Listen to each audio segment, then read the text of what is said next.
vēl it kā atļauj, bet skola vērs durvis, mācības vērs durvis līdz pat.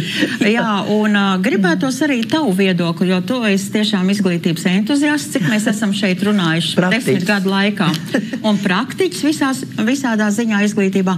Un šodienas tie, kas mācās, tie taču būs nākošie tādi paši kā tu, tādi paši kā es. Nebūs tādi kā mēs. Savās profesijās strādās kaut kur. Viņi pretendēs uz šīm profesijām. Bet kāda viņiem šobrīd ir iespēja būt mierīgiem, pārliecinātiem, ka viss ir pareizi, nevis dzirdēt visu laiku starp vecākiem skolām? Ir atkal pienācis tas brīdis, varētu kā Kristīna Edgaram teica, es nolieku savas vieglās dienas.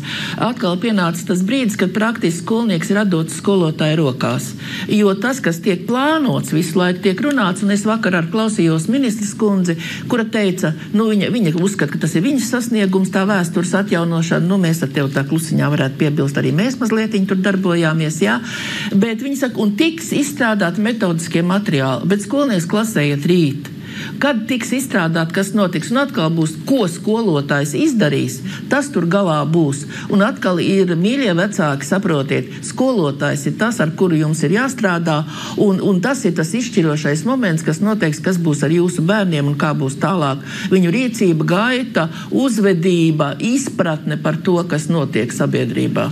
Operatīvs jautājums iekrits man ir, jā, un saka paldies tev par to, ko tu līdz šim esi teikusi, un jautā, kā tu vērtē, kā Kreitus kundze vērtē jauno vērtēšanas sistēmu, kur slēpjas briesmas sagaidāmas?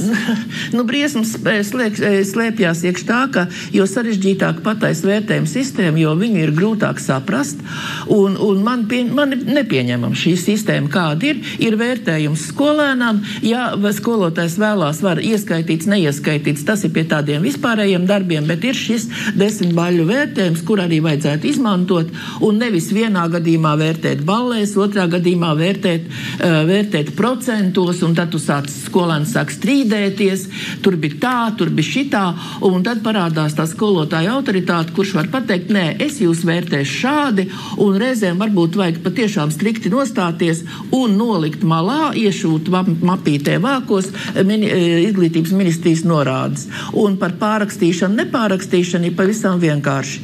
Darbs tiek uzrakstīts, bet ja tu gribi, lai cilvēks arī zinātu, tad, kad viņš darbā saņems nesekmīgu atzīmi, agrāk bija kļūdu labojumi. Tad atjaunosim tādu lietu kā obligātu kļūdu labojumu, jeb obligātu atstrādi tanī jautājumā, kur tas saņems negatīvu atzīmi, bet nevis tagad spriest, cik reizes var rakstīt darbu, cik nevar, viņš uz pirmo nenāks, uz otro.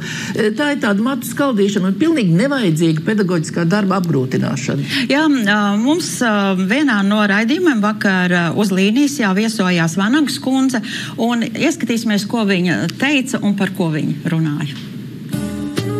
Ministrs nevar rīt brokastīs atrisināt visas problēmas, ja, jo to problēmu ir daudz, ir mantotas, ja, bet ir ļoti būtiski, ar kādu attieksmi nāk. Un ja ministrs atnāk ar attieksmi, parāda, ka viņš tiešām iedziļinās, ka viņam rūp, ka viņam sāp un viņš dara visu iespējamo, ja, tad ir savādāks skatījums, pat ja arī neizcīna arī to eiro, ja, vai, tā, bet ja atnāk ministrs jau ar attieksmi, tādu es jums te neusticos un tā kā arī nevirza grozījums, kas neprasa naudu, bet kas sakārto kaut kādus jautājumus, ja? Vai tie paši vardarbības jautājumi, droša skola. Kāpēc tas ir jānovelk vairāk kā gadu, lai tie grozījumi izcirkulētu caur valdību? Ja? Un tā attieksme arī nav mazsvarīga. Tā kā es lieku negatīvu vērtējumu, jo pikets arī varēja nebūt. Mēs varējām par tiem kompromisiem vienoties arī līdz tam.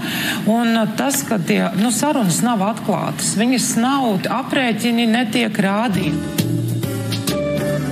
Varētu komentēt, bet... Nē, es pavisam īsti varētu komentēt vienu lietu. Vispirms, šobrīd izglītības ministrijā un pie izglītības pārveidošanas procesa strādā neprofesionāli cilvēki. Pirmais, kas bija jādara, bija jānovērtē un jāpasaka, kuri ir tie, kas neveiksmīgi ievies skolu 2030, 62 miljoni, kā nekā stāv. Tie cilvēki jāizņem no aprites ārā skolas reformas realizācijā. Mēs nezinām īsti, kuri tie bija un ko viņi pašlaik dara. Otra lieta, jaunpieņemtie cilvēki, ja es redzu, kā universitātes kāds neveiksmīgs mārketinga daļas vadītājs tagad vada preses konferenci par mobbingu skolā izglītības ministrijā. Man nolaižās rokas. Ko viņš tur dara, jā? Bet viņš sēž augstā amatā, no vienas vietas ārā, otrā iekšā. Es domāju, ka ļoti stingri ir jāpārskata, kas ir tie cilvēki, kas realizē nevis politiskā līmenī, par to atbild partijas. Kas ir tie cilvēki, kas ministrijā realizē un izstrādā šīs reformas, un ko viņi pieaicina, un kā viņi maksā Eiropas naudu par reformu izstrādi. Tas ir viens no pamat jautājumiem, jo par to pašu mobbingu runājot, mums bija kolosāls seminārs Rīgas skolotājiem.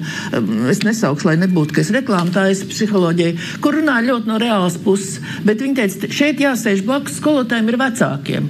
Atbild no semināra organizētājs. Vecākiem par to ir jāmaksā. Mēs maksājam tikai par skolotājiem.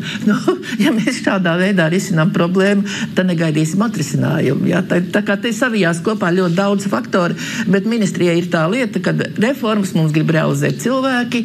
Es savā laikā teicu, ja strādā izglītības ministrijā, ik pa 5 gadiem rotācijā uz skolu gadu nostrādāt. Man teica, vai tu traka, vai tev to bērnu žēl nemaz nav? Jā, uzticības iegūšana ir smaga lieta. Un izpratne. Vispirms jābūt izpratne par procesu, jo es teicu, mēs esam laikam vienīgā valsts, kur nepārtraukti eksperimentē ar dzīviem bērniem, jo mums visi mācību līdzekļi ir eksperimentālie. Jā? Tad, kad būs tas stabilais līdzeklis, pēc kura mēs veidosim kaut vai vēsturē savas valsts izpratnes jautājumus?